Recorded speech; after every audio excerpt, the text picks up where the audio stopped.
orang lain. Atau kita mengalami kegagalan dengan perjanjian diri kita sendiri. Seringkali kita merasa kecewa oleh janji yang tidak ditepati. Janji itu bisa berubah karena kondisi, karena emosi, karena faktor kepentingan-kepentingan yang terjadi. Tetapi perjanjian Allah beda dengan perjanjian manusia. Perjanjian Allah tidak sama dengan apa yang dijanjikan manusia. Sebab Allah adalah Allah perjanjian. Allah yang memegang perjanjian. Dan di ayat yang kita baca ini, Bapak Ibu dikasih Tuhan, ayat ini merupakan ayat-ayat yang menekankan bagaimana Allah itu mengadakan sebuah janji yang kekal. Kesetiaan Allah berlaku kekal. Daud dalam Mazmurnya ini mengungkapkan satu perjanjian kekal yang Allah berikan, yang Tuhan berikan kepada manusia. Daud menegaskan bahwa kasih setia Allah berlaku kekal atas mereka yang hidupnya takut akan Dia. Kasih setia Allah berlaku kekal bahkan sampai ke generasi-generasi berikutnya. Keadilan Allah juga berlaku bagi orang yang takut akan Dia, bahkan sampai kepada generasi berikutnya. Bagi orang yang berpegang pada perjanjian itu, dan orang yang ingat untuk melakukan titahnya, perjanjian Allah adalah kekal. Di dalam perjanjian baru atau perjanjian lama atau di seluruh Alkitab,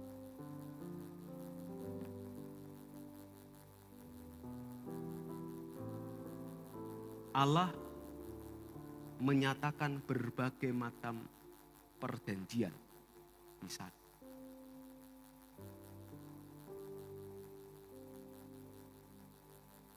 Dalam konteks perjanjian Allah dengan manusia adalah perjanjian yang Dia kerjakan untuk membangun sebuah relasi. Secara teologis, konsep perjanjian adalah salah satu pilar utama dalam relasi Allah dengan manusia. Jadi Allah tidak hanya mencipta, tidak hanya membentuk, tidak hanya membuat, tidak hanya berkarya, karena Dia menciptakan dengan dua cara. Pertama dengan berfirman, maka jadilah. Dan kemudian Allah berkarya, Allah membentuk ciptaan yang serupa, yang segambar dengan Dia, yaitu manusia.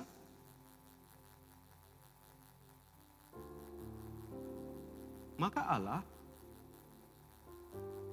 mengadakan relasi, mengadakan hubungan. Dan relasi itu dibangun melalui perjanjian. Contohnya adalah perjanjian dengan Nuh. Dalam Kejadian pasal yang ke-9.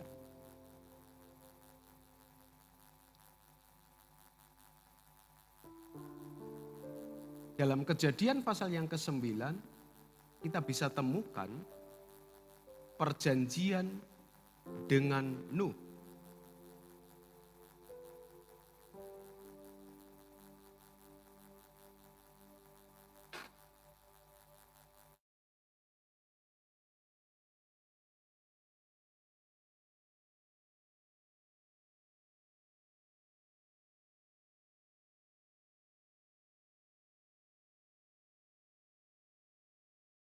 Sudah masuk rekod, oke, nanti bisa diupload ulang di YouTube-nya.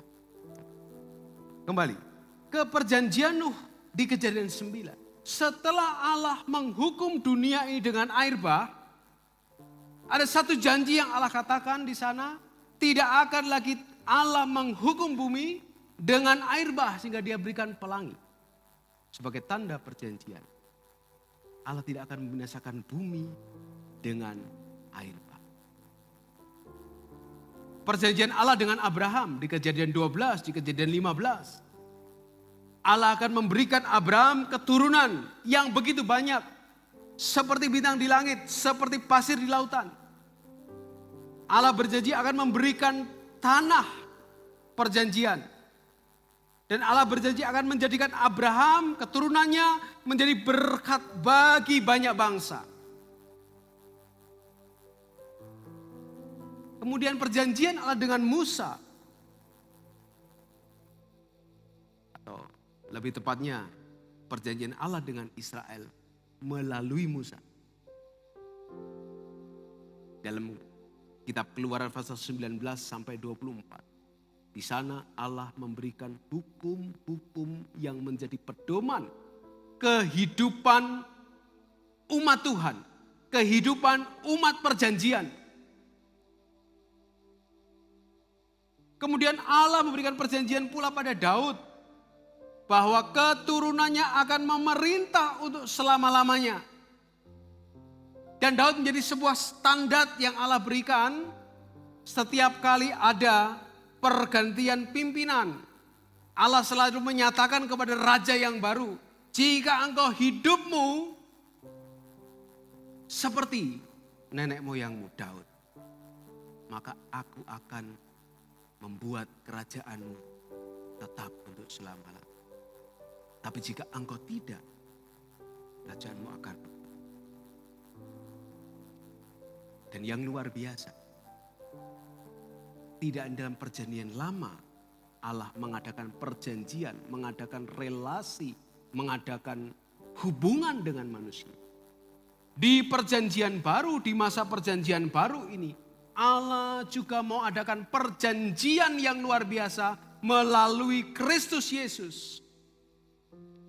Yang menjadi penggenapan seluruh janji Allah dalam kasih karunia yang dianugerahkan kepada manusia. Coba kita lihat Ibrani pasal yang ke-8. Ibrani pasal yang ke-8.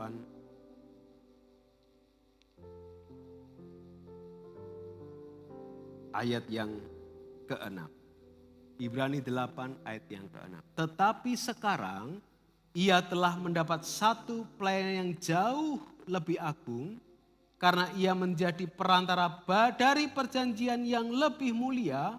Yang didasarkan atas janji yang lebih tinggi. Perikop ini katakan imam perjanjian baru. Imam besar perjanjian baru. Siapa yang besarnya? Allah. Yesus Kristus. Perjanjian baru di dalam Kristus menjadi penggenapan seluruh janji Allah. Dan yang lebih menarik lagi adalah perjanjian ini bukan sebuah transaksi. Perjanjian ini adalah inisiatif dari Allah.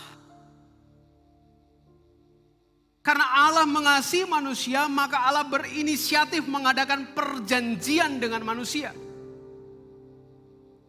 Untuk membawa manusia dalam sebuah hubungan, dalam sebuah relasi yang kudus, yang penuh dengan harapan, yang bisa dipertanggungjawabkan sampai pada kehidupan yang kekal. Jadi perjanjian ini bukan sebuah transaksi belaka. Bukanlah sebuah untung-untungan, win-win solution. Ya. Tapi Tuhan mau bangun relasi yang lebih dekat dengan maksud membawa umat manusia dalam kekudusan dan penuh pengharapan di dalam Dia. Sebagaimana Allah mau mengembalikan citra diri Allah, gambar Allah pada kehidupan manusia. Perjanjian itu dilandasi dengan kasih setia Tuhan.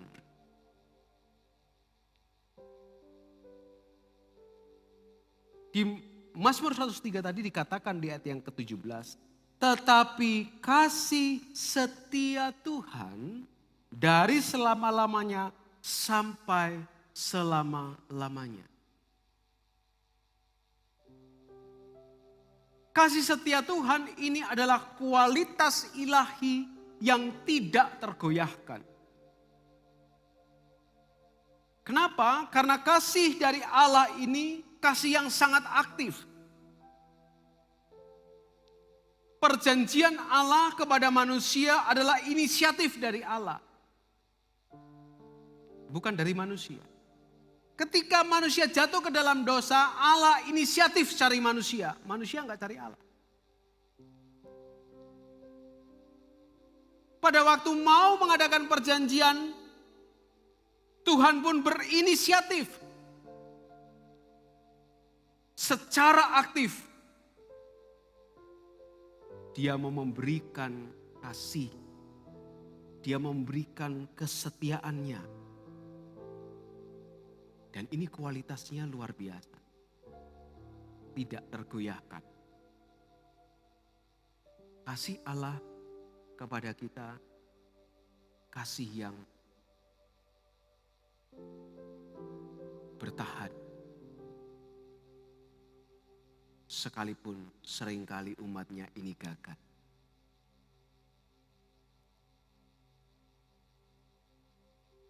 Kasih Allah tidak seperti sabun mandi, kalau saya boleh culik kalimat yang dipakai dalam sebuah lagu. Ya. Sabun mandi dulu ya, lagu dulu jadi belum modern sekarang. Lagunya lagu dulu.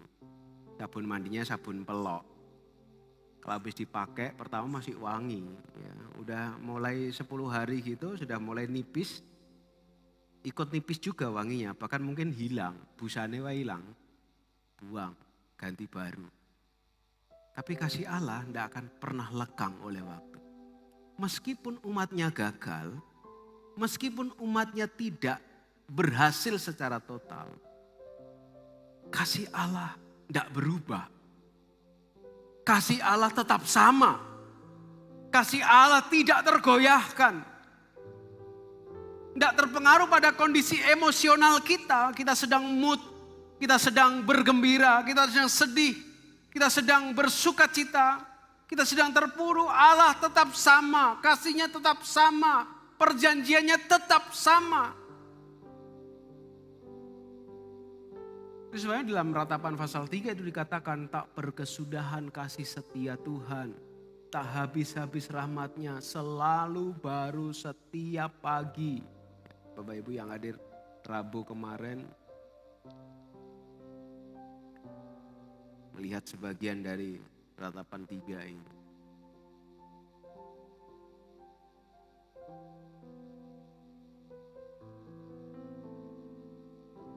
Ada seorang ayah yang sudah sedemikian rupa menata, mengatur, mengarahkan anaknya.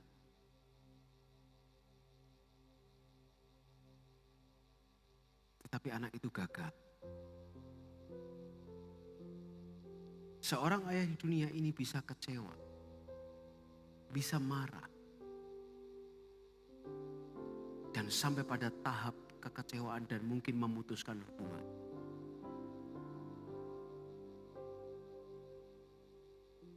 Tapi Allah tidak seperti seorang ayah di dunia ini yang bisa kecewa dan marah sampai melepaskan lutut. Allah tetap mau ulurkan tangannya pada waktu anak-anak itu menyadari kegagalannya, kesalahannya, dan mau kembali dalam pertobatan. Saudara tentu ingat kisah dalam Lukas pasal yang ke-15. Kisah tentang anak yang hilang. Saudara bisa bayangkan bapaknya belum mati, anaknya sudah nuntut warisan. Berikan warisanku, bagianku, kasih.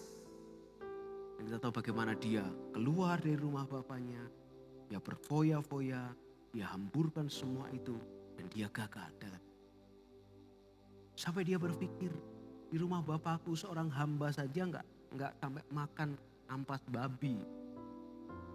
Aku tak kembali, aku mau mengaku, biarkan aku seperti jadi hamba saja enggak apa-apa. Tapi begitu anak itu datang, ayah itu sudah menanti. Anak itu dipeluknya. Anak ini yang mengaku dosanya, yang menyesali. Anak ini yang bertobat, diterima kembali, diberikan jubah yang baru, dipakaikan cincin kembali. Diakuinya masih sebagai anak. Kenapa? Kualitas dari kasih yang tidak tergoyah. Kalau kita melihat Israel sebagai umat perjanjian, begitu berulang kali dia memberontak, begitu berulang kali dia bersungut-sungut.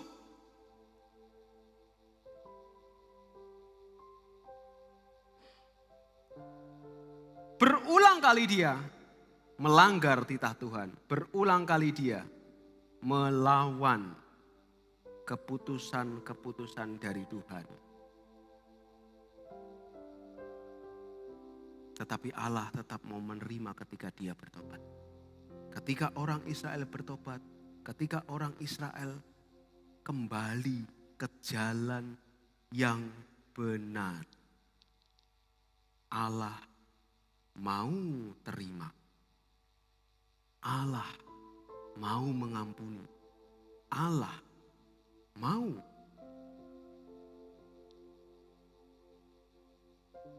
membawa pemulihan kembali kepada mereka.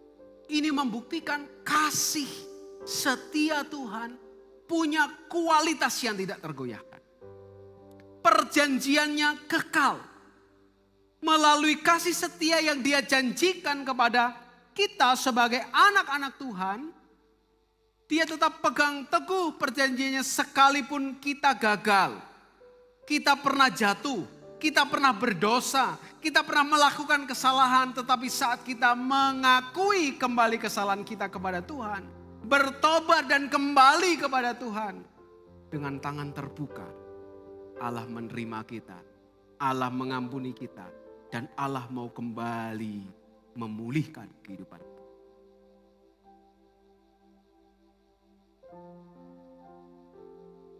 Kalau mungkin dengan manusia begitu sudah terjadi one prestasi.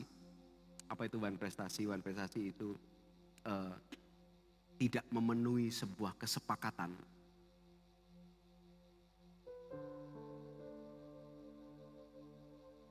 Perjanjian itu bisa batal. Dan mungkin terjadi gap, terjadi pertikaian, terjadi permusuhan. Bahkan tidak jarang masuk ke ranah hukum, kemudian terjadi masalah yang lebih kompleks, yang lebih kuat, yang lebih luas. Tetapi Allah tidak sedemikian. Perjanjian yang diawali dari Allah, Dia tidak akan membatalkan perjanjian. Tapi seringkali kita yang mencoba untuk membatalkan perjanjian itu. Kita yang seringkali tidak menaruh percaya kita kepada perjanjian Allah. Sehingga kita mencoba untuk mengadakan perjanjian lain dengan dunia ini. Perjanjian lain dengan yang bukan Allah. Sehingga mengakibatkan kehidupan kita justru mengalami keadaan yang tidak baik.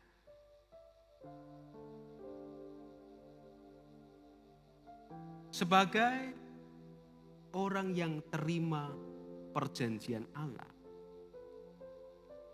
tentu harus ada respon kita dalam percaya kepada perjanjian Allah. Apa yang Tuhan janjikan, apa yang Tuhan berikan, apa yang Tuhan sudah kerjakan. Semestinya ada respon dalam perjanjian tersebut dari kita sebagai manusia. Maka di ayat 17 itu dikatakan, tetapi kasih setia Tuhan dari selama-lamanya sampai selama-lamanya atas. Perjanjian Tuhan itu berlaku penuh atas orang yang takut akan Dia.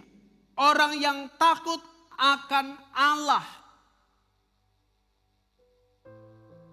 Dalam terjemahan asli, takut akan Tuhan tidak berarti rasa takut karena teror, karena ancaman, karena tekanan psikologis yang begitu kuat. Tidak. Tetapi dikatakan di sana sebagai rasa hormat yang dalam. Tunduk sepenuhnya. Memakai kata yare, kata sifat ini dalam teks Ibrani untuk menggambarkan individu yang menunjukkan rasa hormat. Menunjukkan individu yang kagum kepada Tuhan. Kekagumannya enggak sekedar wow. Tapi benar-benar kekaguman yang sangat mendalam. Dan ini bukan sekedar tindakan emosional.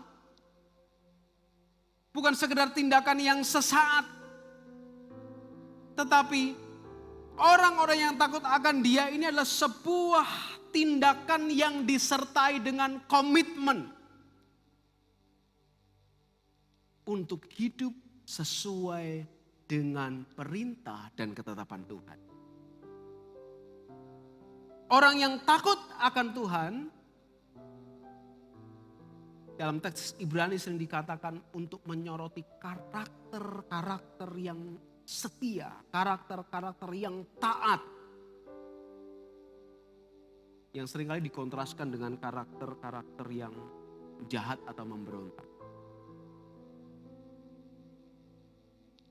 Atau orang yang fasik. Orang yang takut akan Tuhan bisa dikontraskan dengan orang yang fasik. Tetapi orang yang fasik,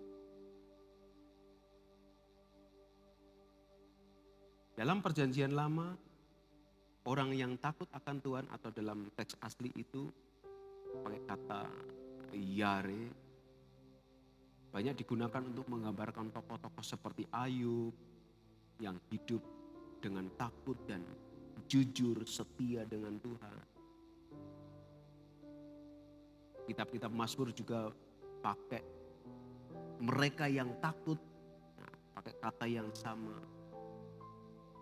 Di kitab Amsal, orang yang takut akan Tuhan, ya, juga diberikan hikmat sebab takut akan Tuhan adalah awal dari hikmat. Amsal berapa itu? Amsal 9 ayat 10. Mereka takut akan Tuhan. Dan sering digambarkan sebagai orang yang menerima perkenanan atau perlindungan dari Tuhan. Ini orang-orang yang takut akan Tuhan. Karena konsep takut akan Tuhan ini bukan karena diteror, bukan karena ditekan, tetapi seseorang yang kagum dengan mendalam, seorang yang mengadakan pengagungan. Dia mengakui kuasa dan keagungan Tuhan. Dan melahirkan komitmen untuk menjadi pribadi-pribadi yang hidup sesuai dengan kehendak Tuhan. Dan ini menjadi sebuah aspek dasar hubungan perjanjian antara Tuhan dengan manusia. Menggarisbawahi pentingnya penghormatan dan ketaatan dalam kehidupan. Karena ketaatan dalam perjanjian lama bukan sebuah legalisme, tapi bukti kasih. Dalam perjanjian baru pun adalah bukti kasih. Di Ulangan 79 itu Tuhan setia bagi yang setia kepadanya. Di perjanjian baru menjadi bukti kasih. Dari manusia kepada Allah. Coba lihat Yohanes pasal 14. Yohanes pasal yang ke-14. Ayat yang ke-15. Yohanes 14 ayat 15. Jikalau kamu mengasihi aku, kamu akan menuruti segala perintah. Jadi takut akan Tuhan menjadi bukti kasih kita kepada Tuhan. Menuruti segala perintah Tuhan, mentaati segala perintah Tuhan menjadi bukti kasih kita kepada Tuhan. Sehingga kita menikmati damai yang sejati, penyertaan yang sejati dari Tuhan. Dan yang luar biasa, perjanjian yang Tuhan berikan itu perjanjian yang lintas generasi. Perjanjian Tuhan tidak hanya berlaku bagi kita secara pribadi, tetapi juga berlaku bagi anak cucu kita. Ya. Di Mazmur 103 yang sudah kita baca di ayat yang ke-18, dikatakan di sana, ayat 17 bagian terakhir, maaf. Keadilannya bagi anak cucu, bagi orang-orang yang berpegang pada perjanjiannya. Keadilannya bagi anak cucu, bagi generasi-generasi berikutnya yang terus hidup dalam nilai perjanjian Tuhan. Saudara bisa lihat contoh dari keluarga Abraham. Abraham terima perjanjian Tuhan.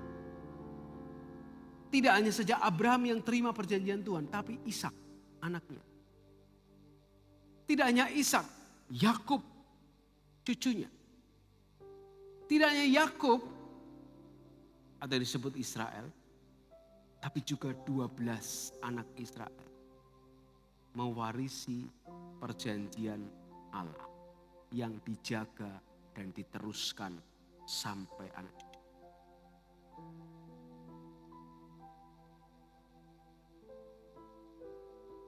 Dalam keluarga Kristen hari-hari ini, orang tua yang takut akan Tuhan, dia sedang membangun warisan rohani kepada anak cucunya lebih daripada warisan harta-harta dunia.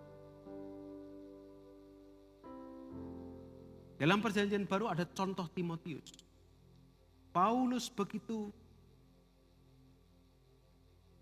kagum dengan iman Timotius.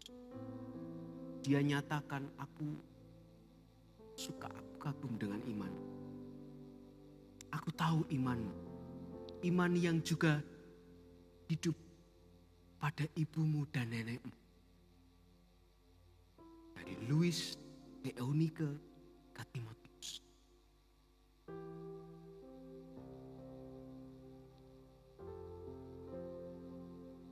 Perjanjian Allah berdampak pada generasi-generasi berikutnya. Orang yang percaya pada perjanjian Allah, orang yang berpegang pada perjanjian Allah, generasi-generasi berikutnya akan menikmati pula perjanjian tersebut. Mazmur 112.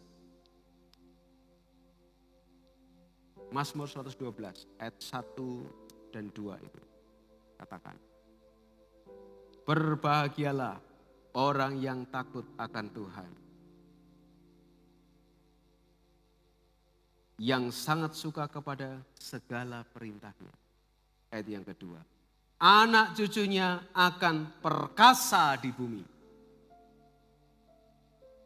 Angkatan orang benar akan diberkati.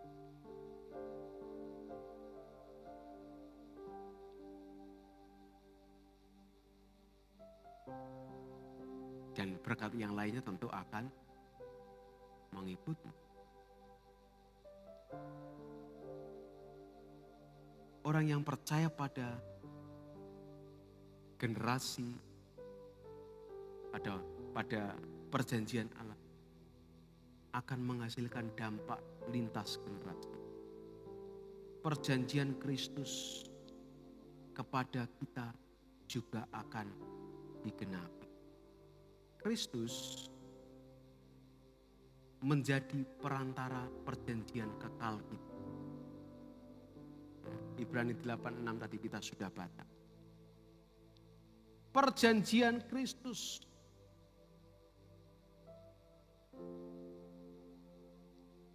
Kita dapat satu pelayanan yang jauh lebih agung lewat perjanjian Kristus. Karena Kristus menjadi pengantara bagi kita yang lebih mulia daripada imam-imam duniawi. Dan di Lukas 22 ayat 20 itu, Yesus berkata, cawan ini adalah perjanjian baru oleh darah. Melalui Yesus kita masuk ke dalam perjanjian kasih yang kekal. Melalui Yesus kita dapat perjanjian pengampunan dan hidup yang kekal. Melalui Yesus kita dipanggil untuk hidup kudus, hidup taat sebagai umat perjanjian.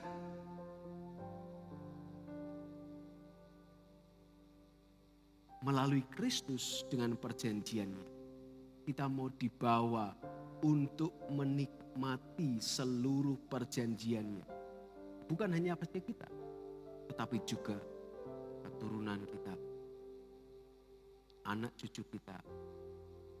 Tuhan akan buat menjadi luar biasa. Maka itu, hiduplah sebagai orang yang percaya kepada perjanjian Tuhan. Mari kita percaya penuh pada firman dan janji Tuhan dalam keadaan apapun. Di tengah-tengah kesulitan pun, jangan pernah tidak percaya kepada perjanjian Tuhan. Pegang setiap perjanjian Tuhan.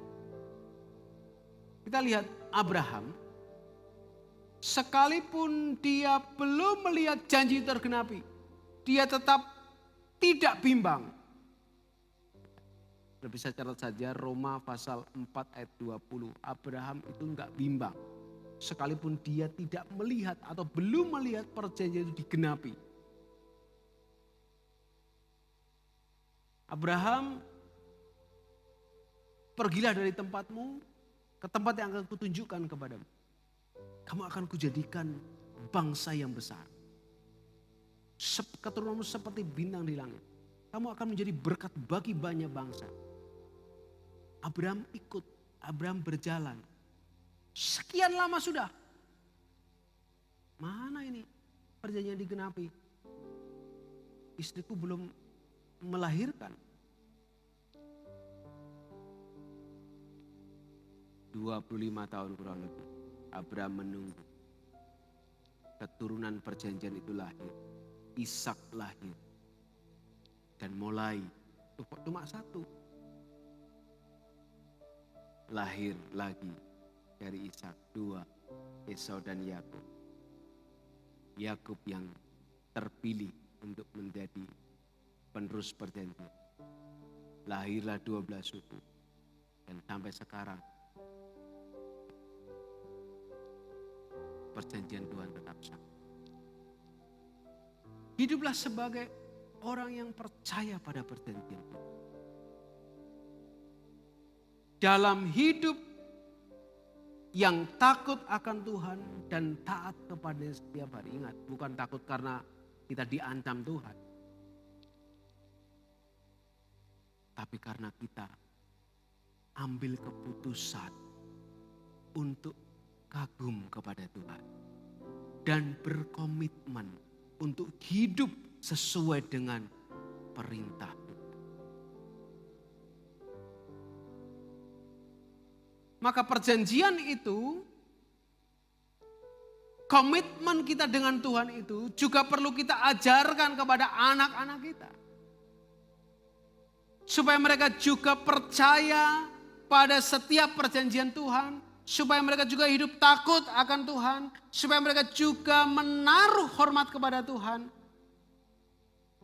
Sehingga mereka juga boleh menikmati perjanjian yang Tuhan berikan. Pegang janji Tuhan dalam doa dan pengharapan kita. Tuhan tidak pernah lalai menepati janjinya. Walau seringkali waktunya tidak sesuai dengan apa yang kita kehendaki. Tapi Tuhan tidak pernah salah menepati janjinya. Selalu tepat, selalu pas. Kita yang kadang-kala pengen cepat-cepat, Tuhan bilang belum saatnya, tunggu dulu. Kok lama Tuhan? Tapi begitu sudah waktunya, Tuhan pasti akan menepati. Tuhan akan memberikan kepada kita sesuai dengan apa yang Dia janji. Dan refleksi kita pagi hari ini, Tuhan setia pada perjanjian. Apakah kita juga setia hidup dalam perjanjian? Apakah kita percaya dan pegang penuh perjanjian Tuhan? Apakah kita mau takut dan taat kepada Tuhan? Apa yang akan mau kita wariskan kepada generasi kita berikutnya? Dalam keadaan yang sedang tidak menentu ini, warisan yang sangat terbaik adalah warisan iman. Karena orang yang hidup takut akan Tuhan, orang yang hidup taat kepada Tuhan,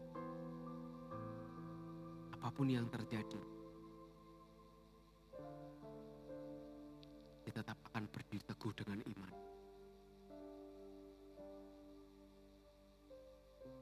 Seperti yang Bapak Ibu lihat dalam kisah Sadrak, Mesak, Abednego. Sadrak, Mesak, Abednego, kalau kamu dengar bunyi-bunyian, kalau kamu mau sembah patung yang tak buat, kamu tidak akan tahu hukum. Tidak akan tak masukkan ke pengapian yang menyalanya. Mereka katakan apa? Sekalipun Allah kami, yang kami sembah, yang kami percayai, tidak menolong kami tidak akan sekali-kali menyembah patung. Karena kami percaya Allah akan melepaskan. Dan terbukti perjanjian Allah yang ya dan amin memberikan kelepasan yang luar biasa padamu. Percayalah selalu pada perjanjian Tuhan. Apa yang Dia katakan pasti akan Dia lakukan. Mari kita membawa hidup kita untuk menjadi manusia-manusia yang ada dalam perjanjian Tuhan. Hidup takut akan Tuhan. Berpegang teguh pada perjanjiannya.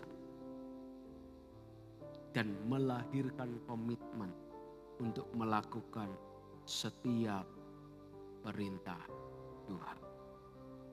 Tuhan memberkati kita semua.